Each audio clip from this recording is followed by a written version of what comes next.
Well, I have had an eventful day. Wow.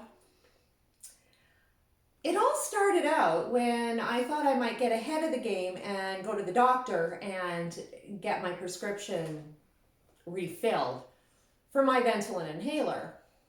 It's the only thing I go to the doctor for. I'm forced to. I made the appointment and she made it sound like it was busy. And I made that about 1 o'clock. And at 20 after, I had got out the door. And I had a few other things to do, but I was a bit behind. So I thought, I'll just pop in at the doctor and see if I can slide in. Never know. Take a look at what the landscape, how long I was going to have to sit there, more. I walked in and there was no one there. The receptionist was cleaning. I had to call for her. And she got me in, of course, because I was the only person in that clinic. Now, I've been going to this clinic for over 10 years. I've never seen that office less than half full, and it's on my walking route, so I pass it all the time, and I look in the window. The doctor walked in without a mask, and then went back and grabbed one. He doesn't like me very much. I ask too many questions. It's a problem. In any case, he wrote me the prescriptions, and then I asked, so how's it going? How's the COVID-19 going? And he shrugged his shoulders. And I said, well, I guess I don't see anybody in your office. I said, how do you diagnose this? He said, well, they call me, and then I gave them a number to a hotline. Okay. So basically, what I learned today is that when you think you have COVID-19, you don't see your doctor. Okay, so there's a complete disconnect there. You are handed over to a third party, to the hotline. Now, from what I've heard here in Regina, you're going to and it's not the hospital, to an actual independent facility. And I think it's a teaching hospital from what or not a teaching hospital, but a facility. That's what I'm hearing. I'm getting all the details. But as I was there, I had to think. Because, see, I had a hemp food company. I had a nutrition company. So we had to do analytical. And the most important thing about analytical is third-party analytical. A lot of people follow the health ranger, for example, and he has a lot of testing. I can't buy his testing, and the reason why is because it's not third-party. Third-party independent laboratories. The problem is that I can see already is that COVID-19 has completely bypassed the physicians and gone straight to you-know-who. That's what's happening. No third party. No oversight. And no follow-up because the physician never discusses it with you. So your family physician will never, ever understand what's going on with you until you come back in and it's in your health record. That universal health record they've been selling us on forever. So with that, I decided to head back over by the hospital. I had some laundry to do. So I whipped home, grabbed it. It's a little mat by there that I've been to years ago. And I thought, well, it's just a few blocks away and I'll throw a load in and go take a look. Well, I got there, of course, and it was closed.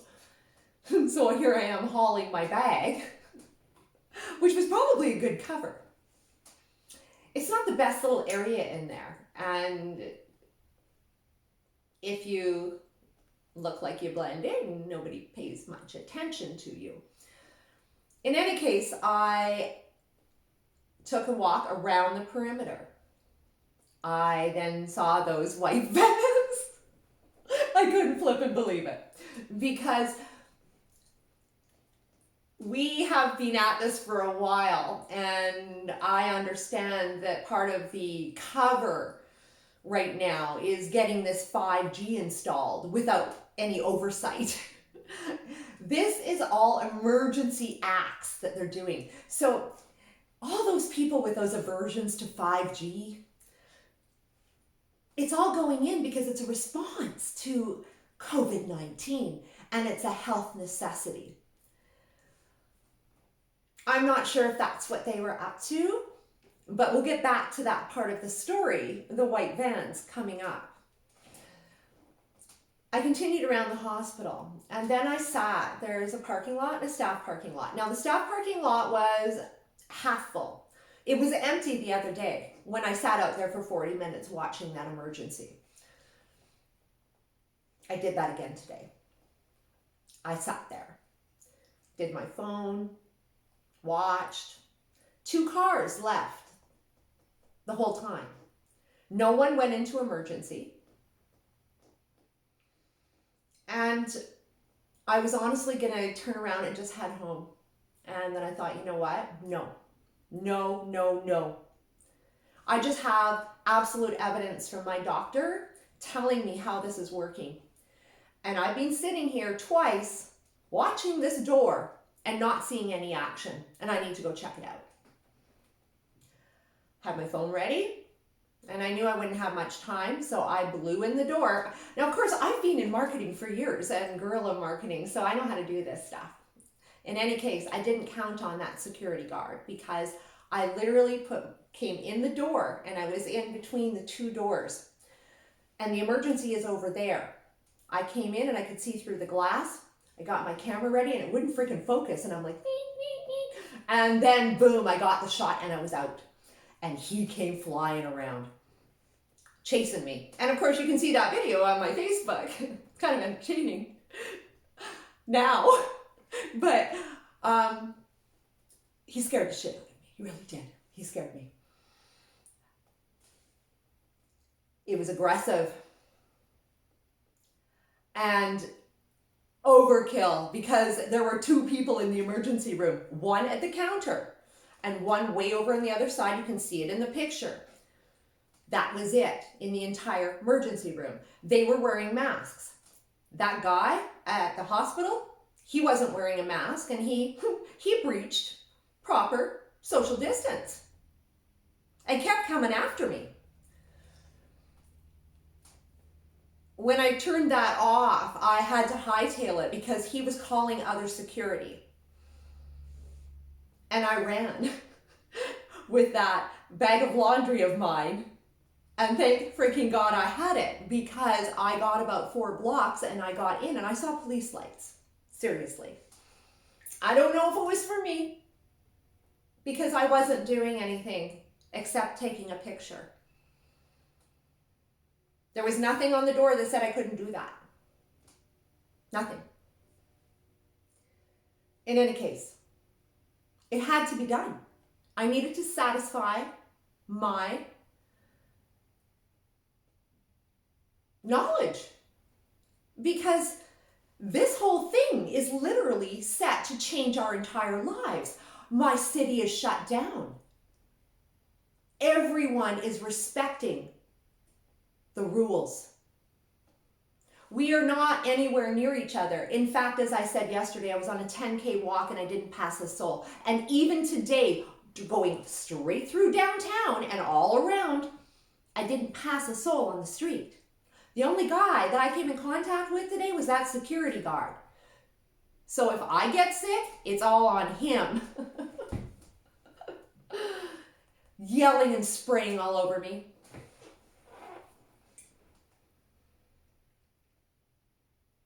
It was excessive, really excessive. And I'm a Canadian, right? So this sort of shit, this just doesn't happen. And I'm hoping that my friends will take a look at that, because they know who I am. And judge for yourself. It had to be done. I'm satisfied after what I've discovered today that this whole thing is happening because physicians have been relieved of their duties of having anything to do with it. In fact, mine looked like he was on a bloody vacation today. No doubt. People are scared. They are willing us into fear. And then gaslighting us. Gaslighting. Because we're not doing our part. That's bullshit. And we need to stand up now. Right now, they've got you all in your houses with your friends and family or whoever you live with.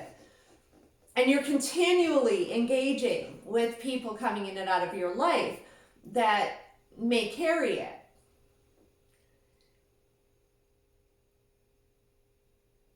I challenge you to find a single person near you that has it. And if they do, fantastic. Live and learn. But at the end of the day, guys, when the testing bypasses our healthcare system, because that's what it's doing, and going straight to you know who, that's how our numbers continue to be fudged. Because of course I've been talking about them cooking the COVID-19 books. I have evidence of that on my Facebook from last week. Go Wednesday, Thursday, Friday. You will find it. Where cases in Saskatchewan went up overnight by 8. Okay, we only had 2. Then it jumped. And I've been watching every day. But there were no probable cases. Then all of a sudden it hit 16. Well, if there were no probable cases, where did they come from? Overnight. I saw it in BC, overnight jump of 77 cases. A 75% increase overnight when there were no probable cases. I've got all the documentation. I've been taking pictures of Health Canada's, of their information. And then I've been taking note, of course, of you know whose information through Johns Hopkins. I've caught Johns Hopkins in several occasions combining the confirmed cases and the probable cases when they're actually quite extreme, and would make the numbers and massage this whole thing to make this look like a greater crisis than it is. They're massaging here. They're manipulating. And there is no third-party oversight. How can this be when we are enacting martial law around the world and there is no third-party oversight? I wouldn't have done that in my own little hemp company. Give me a break. That is absolutely unprofessional, and they need to be called to task. I want to demand an immediate identification of a third party that will oversee every single result. It has to be, because if they want to shut us down, they need to prove it. Because right now this system isn't even working within our system, which is what I'm telling you about, in the fact that we've lost our sovereignty and we are no longer acting as independent nations. Everything that's happening now with you know who, the UN, Bill Gates, they're controlling it all the data. And there's funding, of course, here in Saskatchewan, and they got $12 million. Vaccine research. See, this is a dirty province. I've lived here a long time. We are in Biotechville, life sciences. And these guys they'll say anything. They don't care about farmers. They sell poison. And they're getting ready to sell us more poison in their vaccine that they're going to make universal, because this is the whole idea. Now, another thing we need to consider is the fact that they've changed the language. Last week, COVID-19 went from being a virus to a disease. You know who. And then the Canadian government. And then down the line, the media. All of a sudden, that language changed. These are things to take note of. And how you know you're being snowed. I'm not for a second saying do not take this seriously. I'm not. But right now, we need boots on the ground. And we need proof that this is actually a thing. Because our government seems really quick to take our rights away, to take our freedoms. They're talking about invoking the War Measures Act. It's not been since Pierre Trudeau, all in the family, that we've even heard of it. Come on, people. This isn't adding up. You know it, I know it, they know it. Instead of playing into their bullshit, the first thing we need to do is stop trying to bust each other.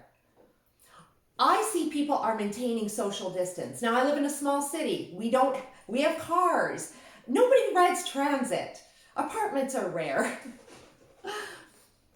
We are in a different dynamic. But I want to hear from you in the big cities. How is it going? How are people respecting this? Are you seeing it being respected? And when you are, you know what? Take a picture of showing that. Let's share that. Let's share how much our lives are changing due to a virus that is now turned to a disease that is literally shutting down our lives, our livelihoods, and our futures. Yesterday, I was feeling like I had to go with the flow. But you know what? Not today. It's unjust. And it's a new moon. And after seeing what I saw today and experiencing the intimidation, we cannot stop. We can't. This is our future and this is our freedom. And just like our sovereignty, when we gave it over to you know who, have you ever known anyone in history to give power back when you gave it away? You gotta know, when we give our freedom away, we're never gonna get it back the way we left it. It's not gonna happen. They're gonna take it away and then they're gonna give us parts that they want, including mass surveillance, facial recognition, everything that goes along with the Agenda 2030. This is just part of it. I want to hear from you, whether it's good or bad or ugly where you are. I want to hear truth. I am truth. And I want to make sure that all of you will join me in expressing your truth. This is not time to curl in a ball. We can't. This is time where we need to pay attention and take action, because if there was ever a time, ever in our lives in the West, it's now. Please subscribe to my channel. I need you. And thank you so much for all your support.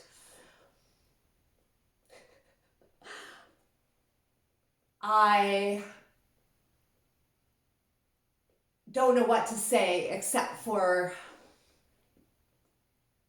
I'm revved up and I'm ready to fight for my freedom. And I'm hoping you're going to join me. Because if we don't do this now, our world will never be the same.